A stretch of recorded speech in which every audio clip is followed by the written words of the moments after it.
Enterprise NX-01 was Earth's first deep space exploration vessel, launched in 2151 under the command of Captain Jonathan Archer. As the first NX-class starship, it was equipped with the groundbreaking Warp 5 engine, making long-range exploration possible for the first time in human history. Throughout its mission, Enterprise faced numerous challenges, from navigating first contact with species like the Andorians to being caught in the mysterious temporal Cold War. The ship's greatest test came in 2153 when the Xindi launched a devastating attack on Earth, forcing Enterprise into the Delphic Expanse to stop the construction of a planet-destroying superweapon. This harrowing mission tested the crew's endurance and morality, ultimately proving humanity's resilience. As the ship neared the end of its journey, Enterprise became instrumental in shaping interstellar diplomacy, overcoming political conflicts, and uniting former rivals to form the first interspecies alliance.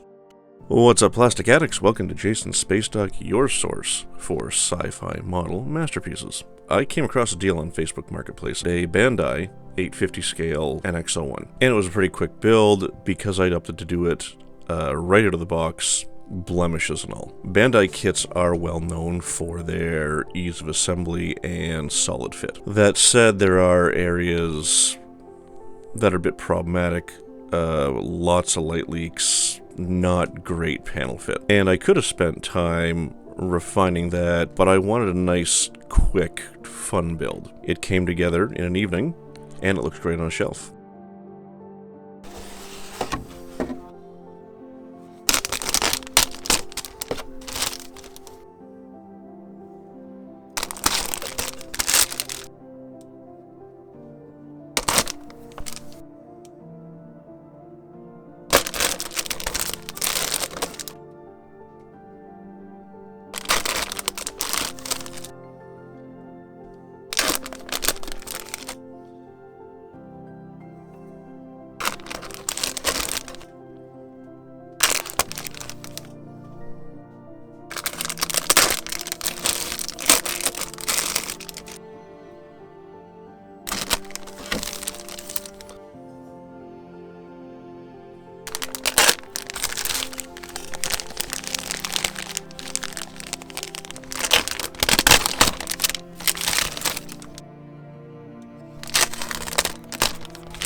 I wanted to try something different with the unboxing, so let me know if you like that. It's, experimenting with things to see what works and what doesn't.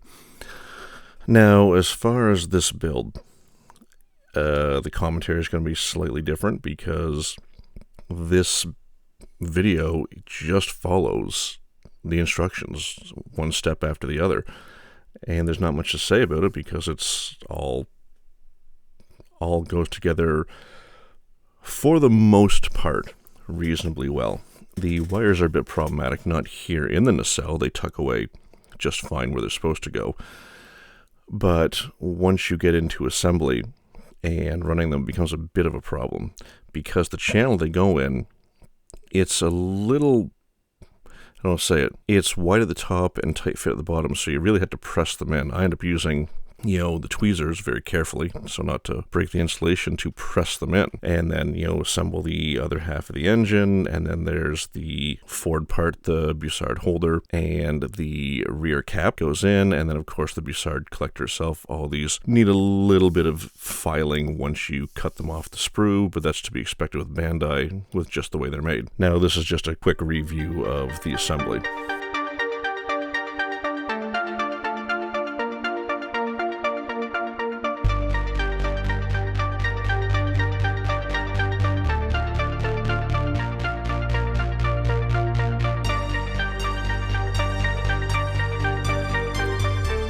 Once we get to the end of the video, I'll have things to say about the assembly, but I do want to give Bandai a huge shout out for, you know, how they put this together. The instructions are great because it's a top-down installation.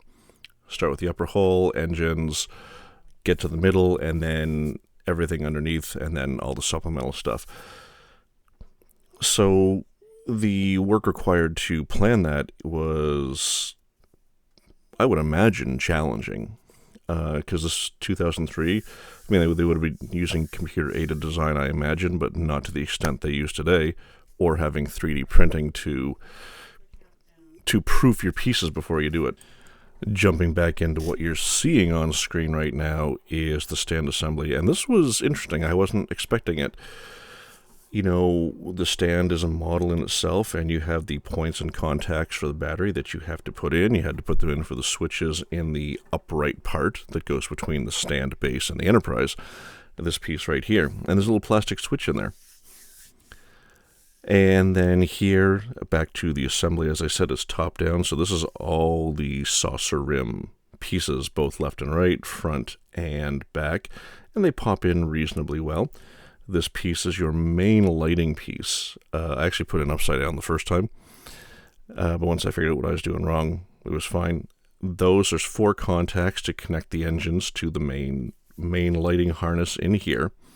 And then, of course, a little battery test just to make sure that everything lights up.